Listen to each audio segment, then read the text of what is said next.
성경 봉독하겠습니다. 창세기 17장입니다. 우리 1절부터 8절까지 말씀 함께 천천히 합독하시겠습니다. 아브라함이 99세 때에 여호와께서 아브라함에게 나타나사 그에게 이르시되 나는 전능한 하나님이라. 너는 내 앞에서 행하여 완전하라. 내가 내 언약을 나와 너 사이에 두어 너를 크게 번성하게 하리라 하시니 아브라함이 엎드렸더니 하나님이 또 그에게 말씀하여 이르시되 보라 내 언약이 너와 함께 있으니 너는 여러 민족의 아버지가 될지라. 이제 후로는 내 이름을 아브람이라 하지 아니하고 아브라함이라 하리니 이는 내가 너를 여러 민족의 아버지가 되게 함이니라.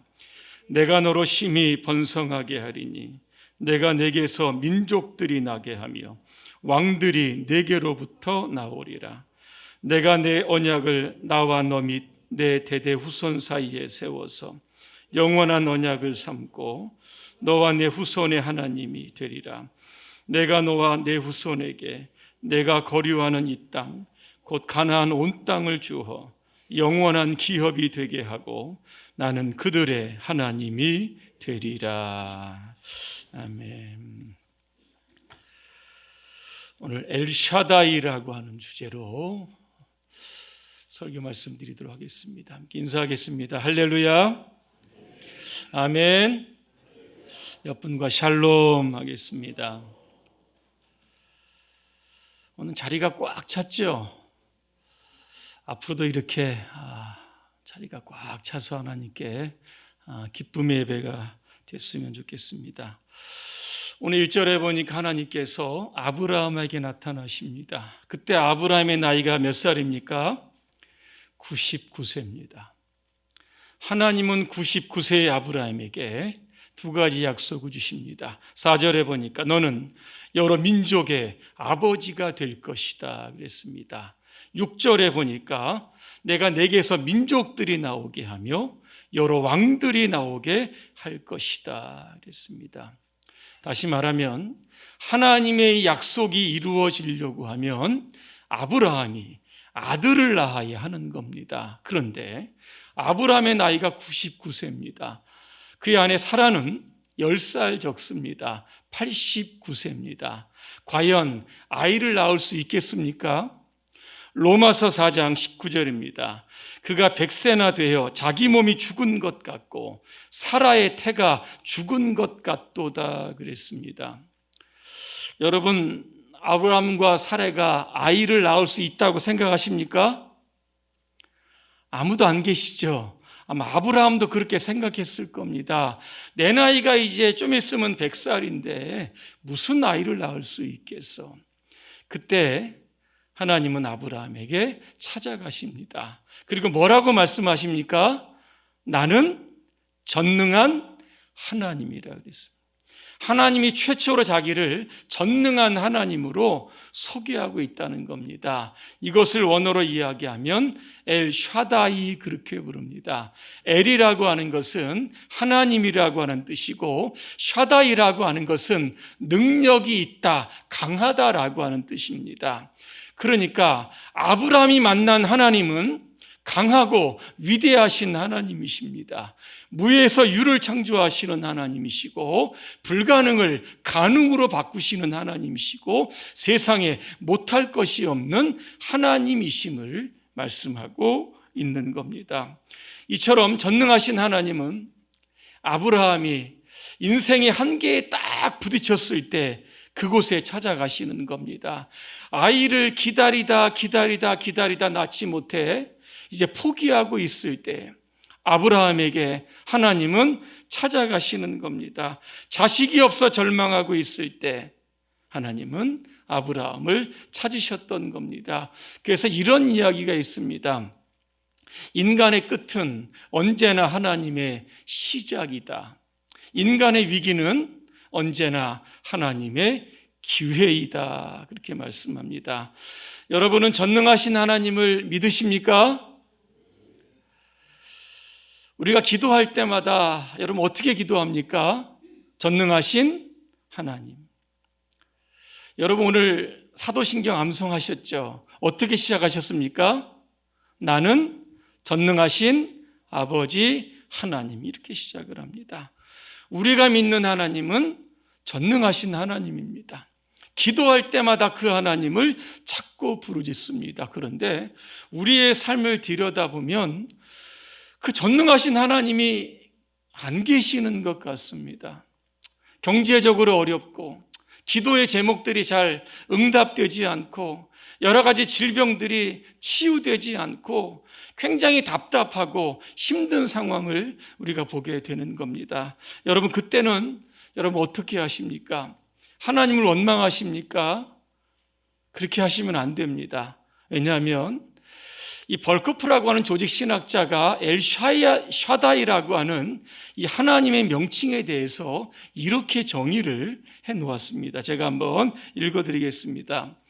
샤다이는 단순히 하나님께서 모든 일을 할 수 있는 능력 있는 분이라는 뜻만은 아닙니다.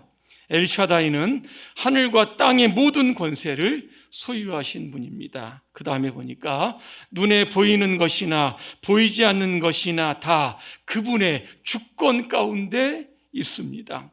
창조와 보존이, 선택과 유기가, 만물의 통치와 운행이 엘샤다이 그분의 품 안에서 이루어집니다. 그랬습니다. 여러분, 모든 것이 하나님의 주권 아래에 있다는 겁니다. 그럼 절망은 무엇일까? 하나님이 떠난 상태가 아니라 어떻게 보면 이 절망 속에서 하나님을 만나게 하시기 위해서 하나님을 의도적으로 끌고 가실 수 있다는 겁니다. 누가복음 5장에 보니까 베드로 어부입니다. 배를 타고 이제 갈릴리 바다로 나갑니다. 밤새도록 고기를 잡았는데 기가 막히게도 한 마리도 못 잡았습니다. 여러분, 이해가 되십니까? 평생 동안 어부로 살았던 사람입니다. 한 마리도 못 잡았습니다. 그런데 그 절망의 밤은 그 다음날 새벽에 주님을 만나는 영광과 이게 연결이 되었다라고 하는 겁니다.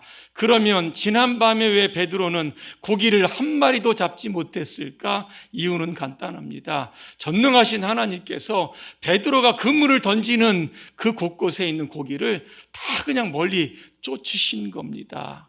그러니까 실력이 없어서 못 잡은 것이 아니라 고기가 없어서 못 잡도록 하나님께서 만드신 겁니다. 내가 어부 맞나? 아마 이런 생각도 했을 겁니다. 그러나 그 절망의 밤을 통과하게 하시는 겁니다. 그리고 새벽에 여명이 떴을 때 베드로는 주님을 만나게 됩니다. 깊은 데로 가서 그물을 던져라 그랬습니다. 그랬더니 고기를 너무 많이 잡아가지고 그물이 찢어졌다 그랬습니다. 빈배로 돌아왔는데 다시 나가서 고기를 잡으니까 만선의 배가 되었다라고 하는 겁니다. 빈배를 만선의 배로 채우시고 절망을 희망으로 바꾸어 가시는 하나님, 그 하나님이 베드로의 삶 가운데 역사하고 있었다는 겁니다. 지독한 절망 속에서 좌절하지 마시기를 바랍니다. 그곳에 전능하신 하나님이 함께 계시는 겁니다. 이 전능자라고 하는 단어가 구약 성경에 보면 48번이 나옵니다. 그런데 욥기서에 보니까 31번이 나옵니다. 왜 그럴까? 욥이라고 하는 인물은 고난과 고통의 대명사입니다. 자녀들이 다 죽었습니다. 재물들이 다 하루아침에 사라졌습니다.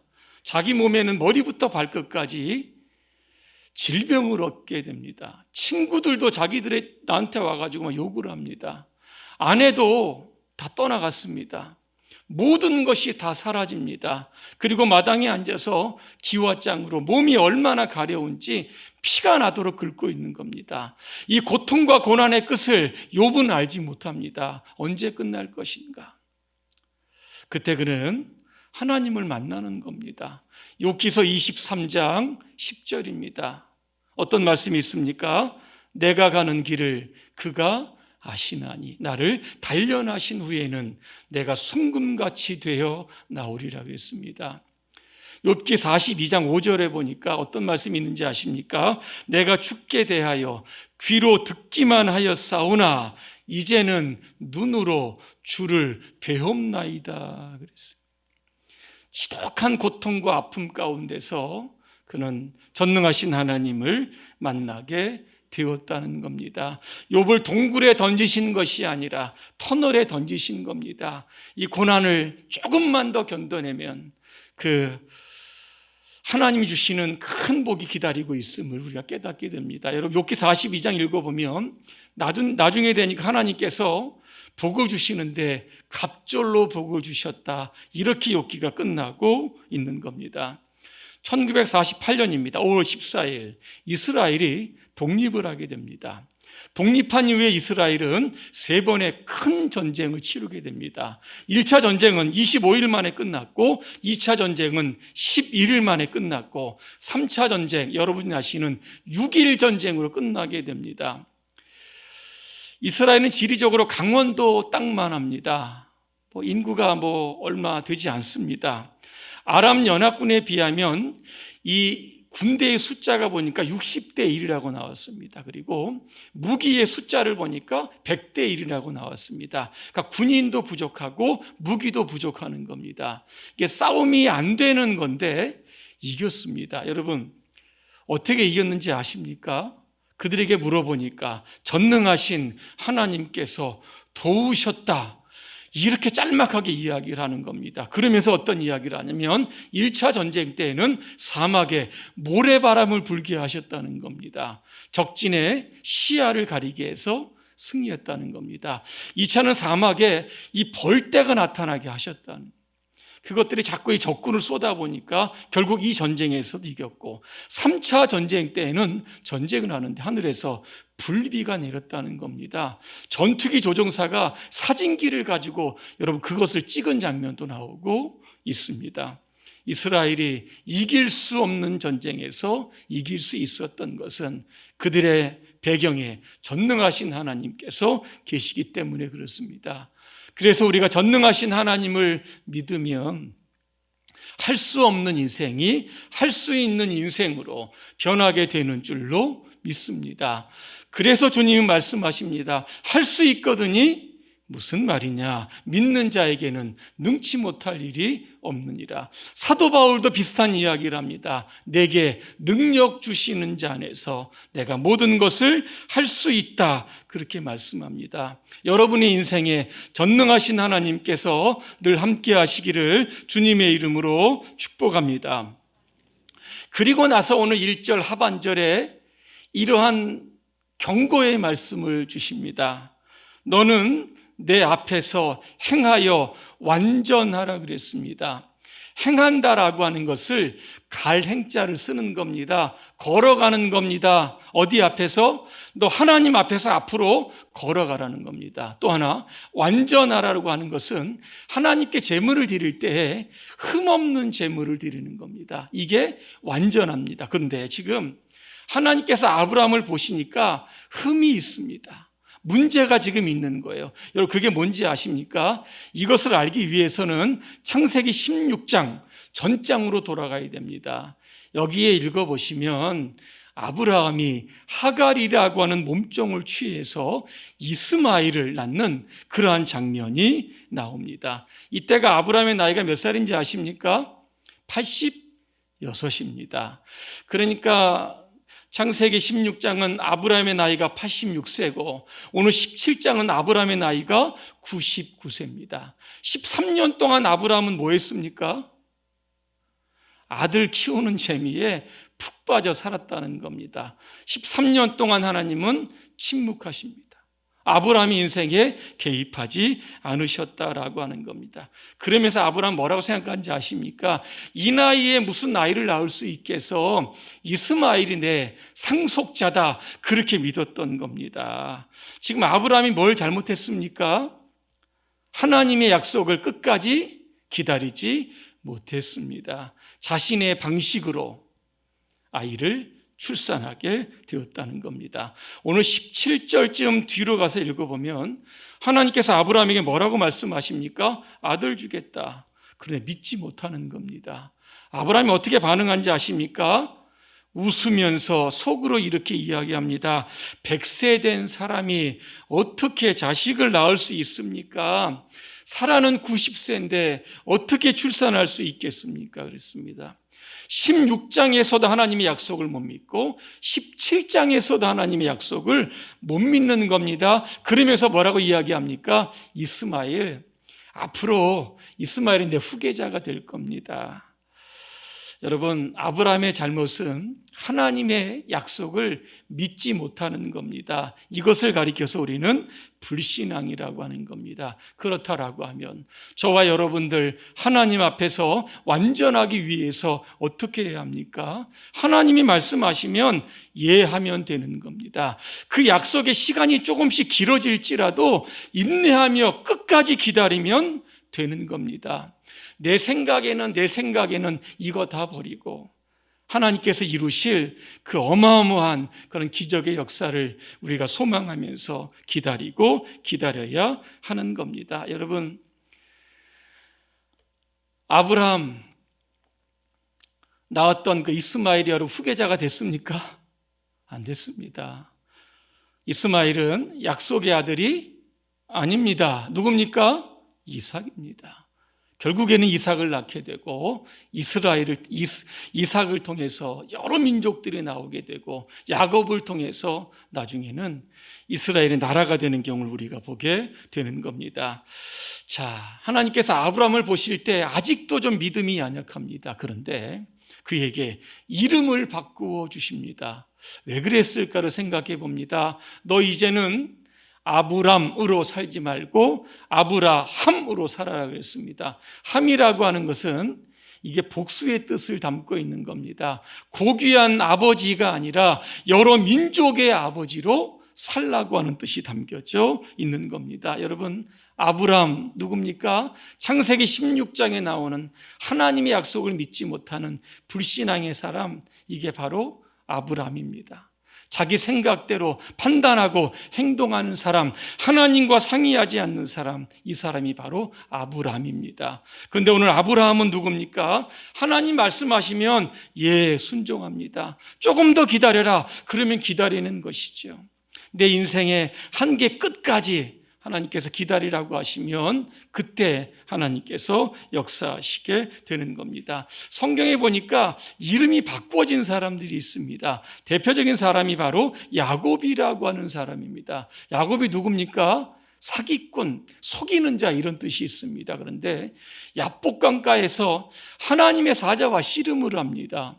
그래서 겨루어 이겼더라. 그래서 앞으로 너 야곱이라고 부르지 말고 이름을 뭐라고 부르라고 합니까? 이스라엘이라고 부르게 됩니다. 이스라엘, 지금 저기 있는 나라가 바로 여러분 이스라엘입니다. 야곱의 12자손을 통해서 결국 한 나라의 아버지가 되는 영광을 얻게 되었다라고 하는 겁니다. 자, 우리는 예수 그리스도를 믿고 하나님의 자녀가 되었습니다. 신분이 바뀌어지고 존재가 바뀌어지고 가치관이 바뀌어지고 땅의 사람이 아니라 하늘의 사람이 되었다라고 하는 겁니다. 그러면서 저와 여러분들에게 무엇을 주셨습니까? 직분을 주셨습니다. 교회에서만 통용되는 직분, 하나님께서만 주시는 겁니다. 저를 가르쳐 뭐라고 부릅니까? 최성주 목사. 이름은 별로 중요하지 않습니다. 내가 누구라고 하는 거, 목회자라고 하는 거, 하나님의 일을 하는 사람이라고 하는 여기에 우리가 포인트를 두어야 하는 겁니다. 어떤 분은 장로님이라고 하고 어떤 분은 권사님이라고 하고 어떤 분은 집사님이라고 합니다. 우리 이 땅에 사는 동안 내 이름 석자에 목숨을 걸 것이 아니라 우리 이름 뒤에 붙여진 하나님께서 호칭해 주신 그러한 직분, 하나님의 일을 열심히 하게 되면 어떤 복이 따르게 되냐면 오늘 아브라함을 통하여 여러 민족의 아버지가 되고 그를 통하여 여러 왕들이 나왔던 것처럼 여러분들을 통해서 이러한 동일한 아브라함에게 주셨던 축복의 명문 가문이 이어지는 겁니다. 여러분들을 통해서 앞으로 나라의 이 대통령도 나올 수 있고 민족의 지도자들도 얼마든지 나올 수 있다는 겁니다. 내 인생 나 홀로 여러분 살지 마시고 하나님께 주신 그러한 사명을 살아가다 보면 아브라함의 복이 바로 저와 여러분의 복이 될 줄로 믿습니다. 결론입니다. 이 허밍버드라고 하는 새가 있습니다. 윙윙거린다라고 해서 허밍이라고 하는 뜻입니다. 이 새는 한 6cm 정도가 됩니다. 그리고 1초에 날개짓을 한 50번 이상 한다고 합니다. 카메라도 잘 못 찍는다고 합니다. 근데 이 새는 열심히 날개짓 하다가 4년이 되면 수명이 끝난다고 합니다. 또 하나의 새가 있습니다. 이 알바트로스라고 하는 새입니다. 90cm 정도 됩니다. 굉장히 크죠. 날개를 피면 3.5m가 된다고 합니다. 근데 이 새는 몇 살까지 사는지 아십니까? 80세까지 산다고 합니다. 그래서 이 알바트로스는 바람이 불면, 폭풍이 일어나면 산 꼭대기로 올라간다고 합니다. 거기서부터 글라이딩을 시작을 합니다. 특징이 뭔지 아십니까? 자신의 힘은 1%만 사용하고 바람의 힘을 99% 사용해서 나는 겁니다. 그렇게 되면 쉽게 날고 멀리 날고 오래 날 수 있다는 겁니다. 새가 날아가는 모습이 얼마나 멋있든지 중국에서는 그 새를 가리켜서 신천옹이라고 부릅니다. 믿을 신자에다가 하늘 천자입니다. 뭐죠? 하늘을 믿고 나는 노인이다. 그렇게 별명을 여러분 붙였다는 겁니다. 신앙인은 허밍버드가 여러분으로 살아서는 안 됩니다. 열심히 내 힘으로 날개짓 하다가 결국은 풀에 지쳐 죽게 되는 겁니다. 우리는 알바트로스와 같은 존재가 되어야 합니다. 하나님이 약속하셨다면 그 약속을 믿는 겁니다. 이루실 줄로 믿고 여러분 폭풍 가운데 여러분 유유자적하게 여러분 믿음과 신앙의 날개를 펴서 여러분 날아가시면 되는 겁니다. 시편 78편 41절에 이런 말씀이 있습니다. 그들이 돌이켜 하나님을 거듭거듭 시험하며 이스라엘의 거룩한 일을 노엽게 하였다 그랬습니다. 자, 이스라엘이 하나님을 시험하여 노엽게 하였다.